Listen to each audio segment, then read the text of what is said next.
జయశంకర్ భూపాలపల్లి జిల్లా కాళేశ్వరంలో రేపటి నుండి సరస్వతి నది అంత్య పుష్కరాలు ప్రారంభం కానున్నాయి.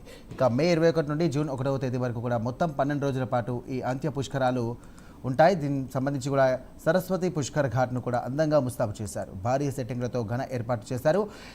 ఇక అంత్య పుష్కరాలను కంచి కామకోటి పీఠాధిపతి శ్రీ శంకర విజయేంద్ర సరస్వతి స్వామి ప్రారంభించున్నారు. అలాగే మొదటి రోజు గవర్నర్ శివప్రతాప్ శుక్లా అలాగే పుష్కర స్నానం ఆచరించి స్వామివారిని దర్శించుకున్నారు. ఈ మేరకు 2500 మందితో పుష్కరాల వద్ద పోలీస్ బందోబస్తును కూడా ఏర్పాటు చేశారు పోలీసు సిబ్బంది. అంటే సార్ అన్నారు నడవలేని కదా ఇక్కడ ఇబ్బంది పడతారు, అక్కడ దాకా వెళ్ళడానికి ఇబ్బంది పడతానికి. సో ఇక్కడ ఇస్తే బాగుంటుంది, సార్ చేసి ఇక్కడ ఇస్తే బాగుంటుంది.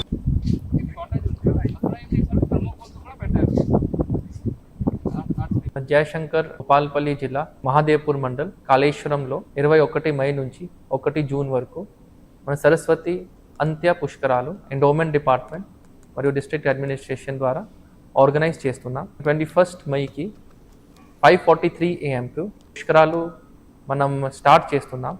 సో మన జిల్లా అడ్మినిస్ట్రేషన్ ద్వారా అన్ని గవర్నమెంట్ డిపార్ట్మెంట్ ద్వారా కోఆర్డినేషన్ చేసి అన్ని ఏర్పాటు మనం చేసాం. Drinking water points, temporary toilets, sanitation, medical camps, dress changing rooms, shower taps, ఎక్కువ పార్కింగ్ కూడా మనం అరేంజ్ చేసాం. ఆల్మోస్ట్ 245 ఎకర్స్కి ట్రాఫిక్ కోసం కొత్త రోడ్స్ కూడా తయారు చేసాం.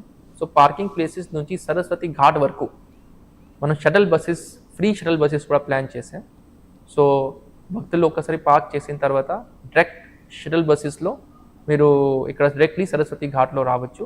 And then similarly shuttle buses నుంచి మీ పార్కింగ్ ప్లేస్లో కూడా మీరు ఆ బస్లో మీరు వెళ్ళొచ్చు. 12 డేస్లో ప్రతిరోజు మన కాళేశ్వరం టెంపుల్లో ఒక కళ్యాణ మండపంలో ఒక ప్రతి డే హోమం కూడా ఉంటుంది. జయశంకర్ భూపాలపల్లి జిల్లా మహాదేవ్పూర్ మండల్ కాళేశ్వరంలో 21 మే నుంచి 1 జూన్ వరకు మన సరస్వతి అంత్య పుష్కరాలు ఎండోమెంట్ డిపార్ట్మెంట్